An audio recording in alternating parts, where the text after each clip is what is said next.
Hello everyone. The doors to the Viridian Tea House are open once more. First, let me say I'm so sorry for not doing an earlier video, but I had to move all my belongings from New Orleans back to Colorado. So all my books, my Moon Knight figurines, my teas, they're all with me now. I'm so excited. Anyway, I hope you guys are reading and drinking tea, even though it's July. Tea does actually cool you down, I have found out. But let me start with the latest book that I just finished reading. It is amazing. It's called Deadly Games by Bobby Nash, really good friend of mine. This is a roller coaster of a ride, and sadly, it's only a standalone novel, although Bobby did tell me that he was thinking about possibly revisiting the characters, but let's hope so.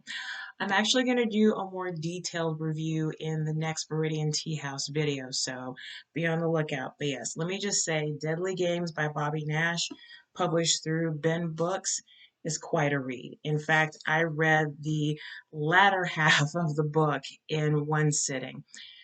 I will say this one more thing. This is the kind of book where you want to read in one sitting.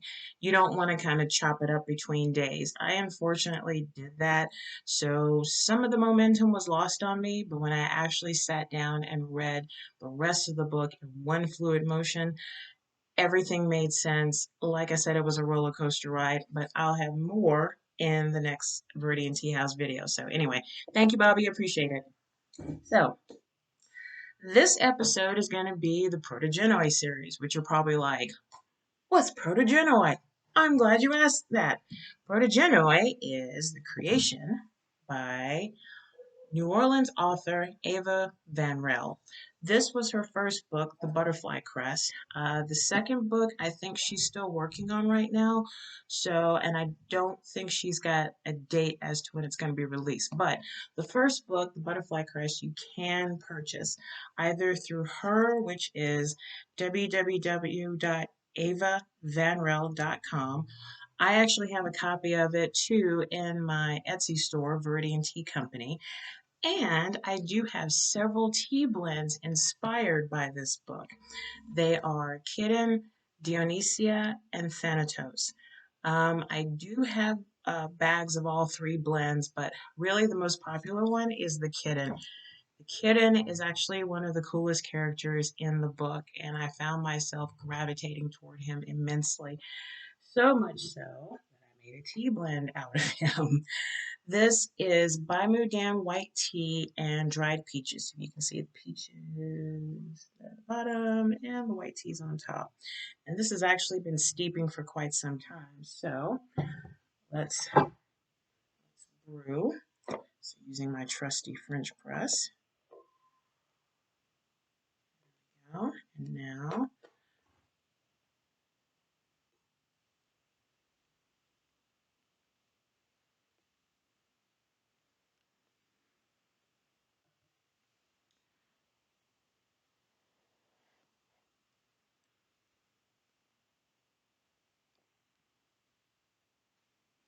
although it's just white tea and dried peaches, the flavor is subtle, yet it's quite nice.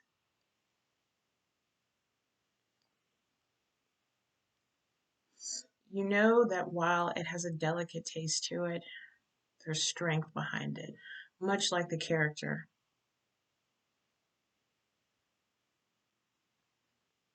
This is quite lovely. Like I said, Kirin, Thanatos, and Dionysia blends are all available on my Etsy shop. The Kirin blend, this is the Kirin, like as I said before, it's white tea with dried peaches. So I'm going to treat you to a little reading of the book. I did ask permission from the author, and she's one of my dearest friends and a sister to me, and she did say that was okay. So I'm going to read to you a little bit from The Butterfly Crest, Book 1 of the Protogenoi Series by Eva Vanrell. And let me just start by saying I've been telling people when people want to know more about the Butterfly Crest, I say, well, it's kind of like Lord of the Rings, but Japanese. I might be stretching it just a little bit, but if you do read the book or if you've read the book, you kind of see where I went with that. Anyway, let's begin. Prologue. As the fractured light of dawn reached the threshold, two voices spoke in whispers in the fading dark. "Are you going to coddle her the entire time?" hissed the female voice, the quality of her tone brittle and wispy, like the rustle of desiccated leaves. She was the Keres, the goddess of violent death, believed by humans to be three spirits, but in truth was only one. Death, her brother, sat across the room from her, holding a mortal woman in his arms. The woman writhed and twisted, struggling with the demons in her sleep. With careful hands, Death brushed the hair out of the woman's face and then lifted his crimson gaze to his sisters. "Why do you care?" he asked. "Because I do not want you to end up like Dionysus. She's going to die just like the rest of them," the Keres said. "Up until a few decades ago, you were all certain the bloodline had died out, and yet here she is, the heir of the House of Thebes." The sarcasm was lost in the apathetic tone of his voice. Death brushed his fingers against the back of the mortal woman's neck before continuing. "If I was a betting man, Karis, I would bet you were wrong again." "I am seldom wrong, Thanatos." "It is of no use to me when you are wrong at the most important times." The Keres hissed, and the shadows trembled in the dark. "I grow weary of this side of you. I have been asked to inquire as to your intent." "Isn't it obvious, sister? I intend to bring her to Tartarus."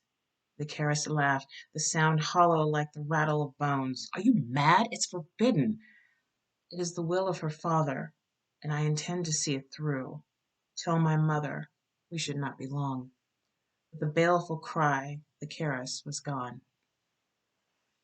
Chapter 1. Elena always had the same dream. She could not remember a time when she didn't have this dream. Abstract. Darkness at first, then suddenly the feel of ice-cold arms wrapping around her, pulling her to the surface. To the surface of what? She didn't know. She wasn't drowning. There was no water around her, and yet she was being pulled upward.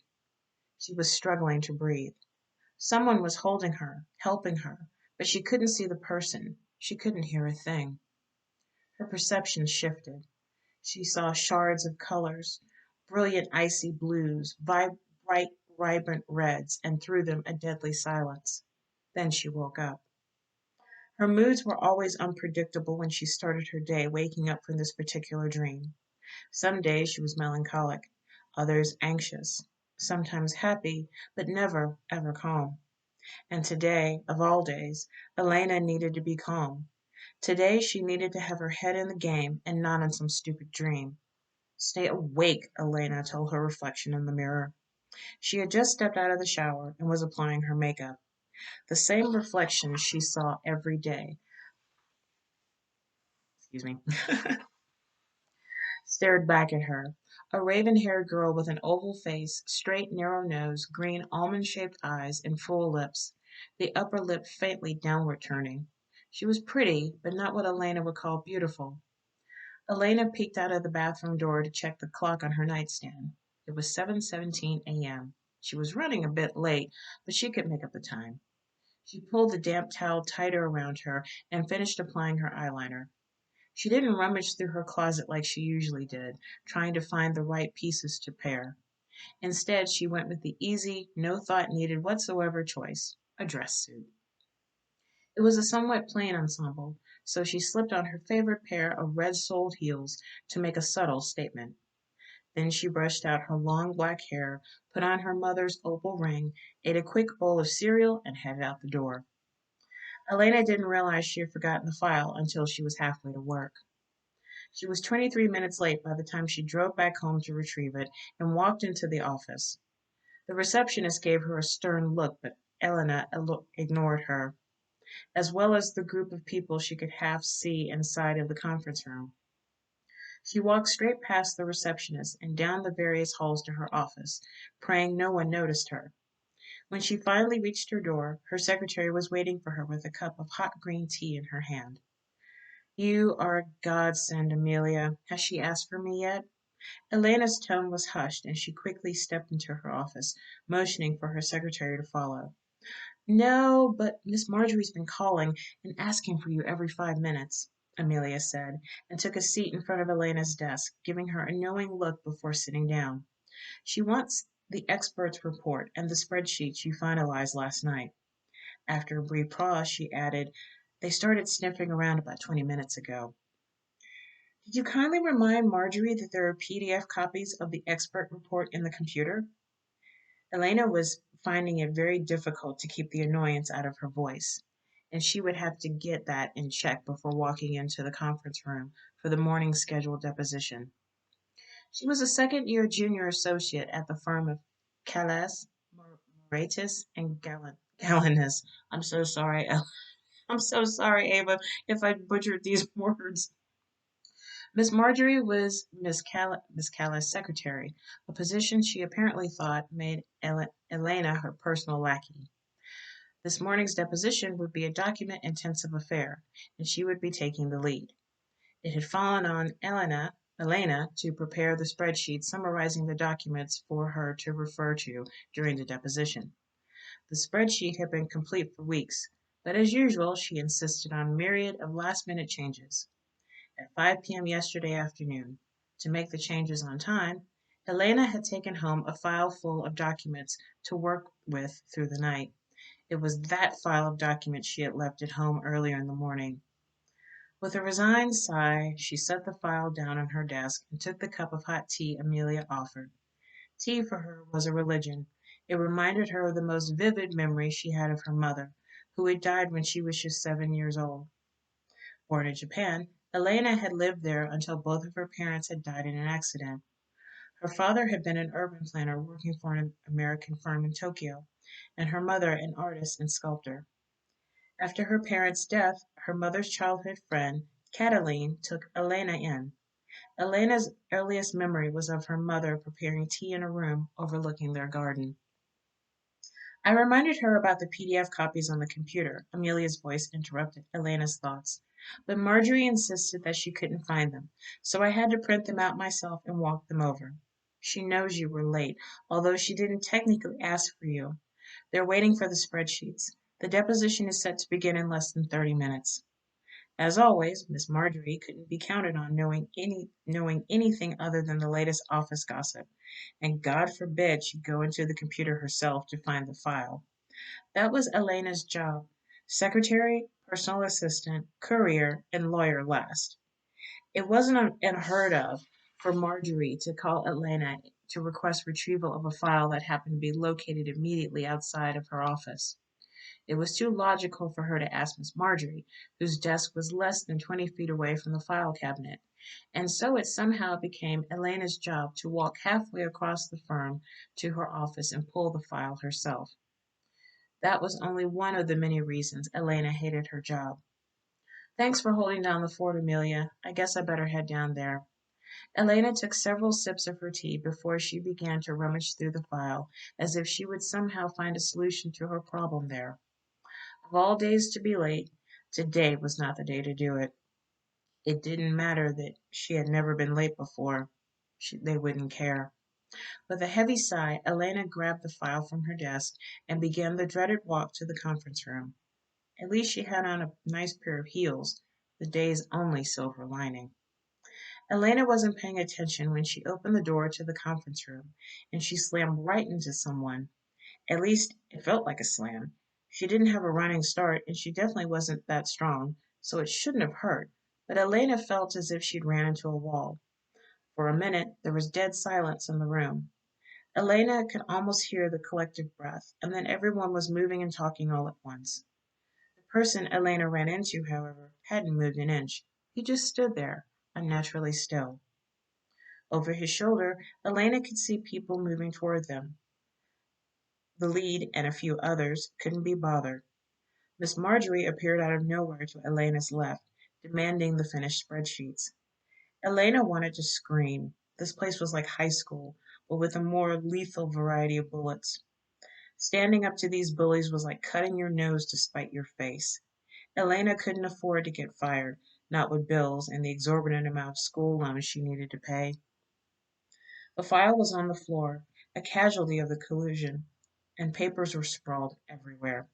and with Elena's luck entirely out of place now. She needed to start picking up the mess, but she couldn't because the man she ran into was blocking her way. For what reason, Elena didn't know, because the man remained completely silent. There were no apologies, feigned or otherwise, and no attempts to help Elena retrieve the file, not even an "Are you okay?" The man just stood there, silent. "Excuse me," Elena managed to whisper, anxiously tucking a strand of her hair behind her ear as she looked up to meet his gaze. Elena was surprised to see he was so young. He looked around her age, in his mid-20s, and didn't look like any lawyer she had ever seen. He was dressed impeccably in a slim-cut suit and tie. He even wore a pocket square. He was tall, very slender, which added the intensity of his overall presence. But it was his face that floored Elena. He was fair-skinned, so much so it reminded Elena of snow, so pale you could almost see a shimmer of blue beneath the surface. His features were fine and sharp. He had a Greek nose, perfectly straight and narrowly defined, and his cheekbones were pronounced. His lips were beautifully proportioned, something she rarely associated with a man, and his eyes were a pale icy blue. His hair, worn short, was a pale blonde. His eyes met Elena's only briefly, and he regarded her with a stoic indifference that left her reeling. Then he turned away from her, stepped around her, and was gone, not a single word passing between them, only silence. So that is the prologue in chapter 1 of The Butterfly Crest by Eva Vanrell. She is located, well, actually, I'll just read her bio.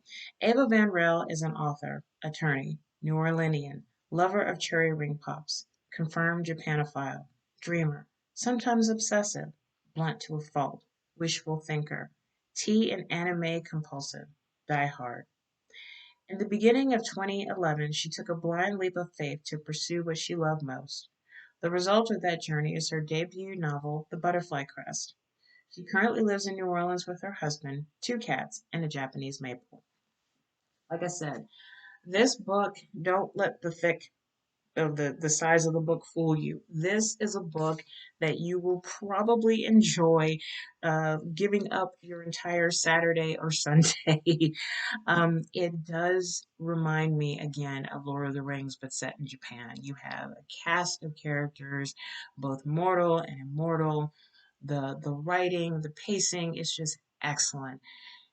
In the end, you'll want more.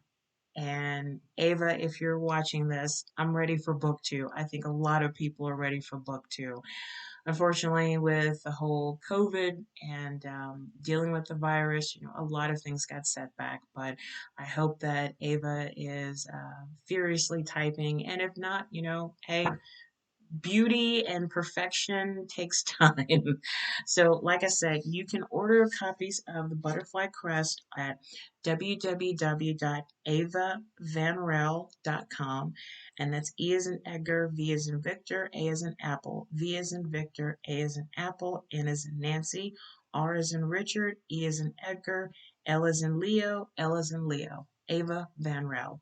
And I also have a copy of the book on my Etsy store, Viridian Tea Company, as well as Bags of the Blend, the Kirin, which again, this is what I made today. It's a white tea with dried peaches, also Thanatos and Dionysia. So I hope you enjoy those. Well, as always, I like to end these sessions with a brief just meditation. So get comfortable either sitting in your favorite chair or lying down or standing up straight and just take a deep breath and close your eyes. Take a deep breath in and out.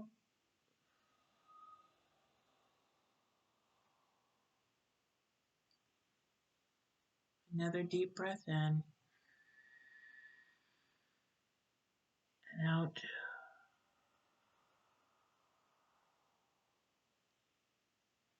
And now resume your normal breathing. And while breathing, just focusing on the breathing. Think about something good that's happened to you on this week so far. It can be something so monumental or even the smallest thing like you got out of bed. Just think about that one good thing that's happened to you and just breathe.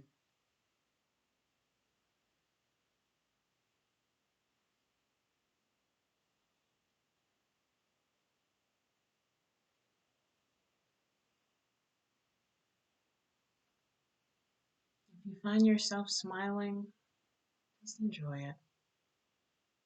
Allow your shoulders to drop, your jaw to drop.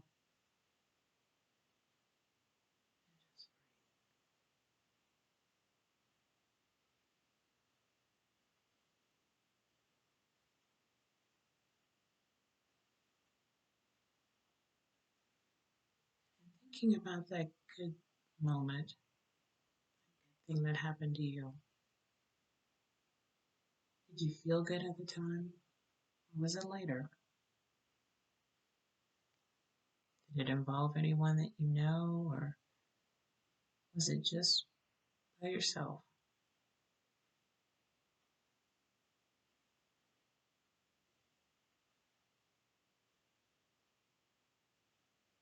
Was it something that just happened out of the blue, or did you plan it?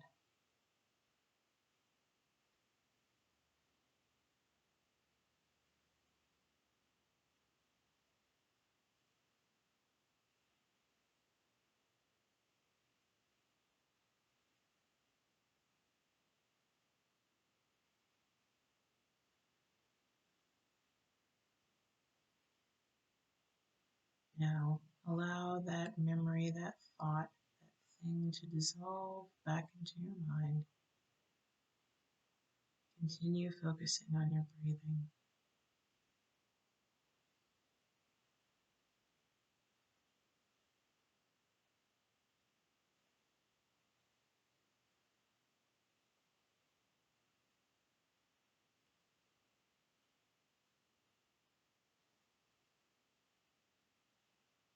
And now, coming to the end of this short meditation, take a deep breath in and out. One more time. In and out.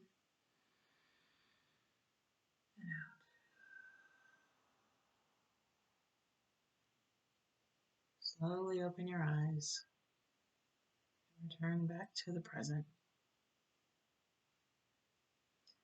So thank you again for joining me for another session of Viridian Tea House, and much thanks to Eva Vanrell and her delightful book, The Butterfly Crest.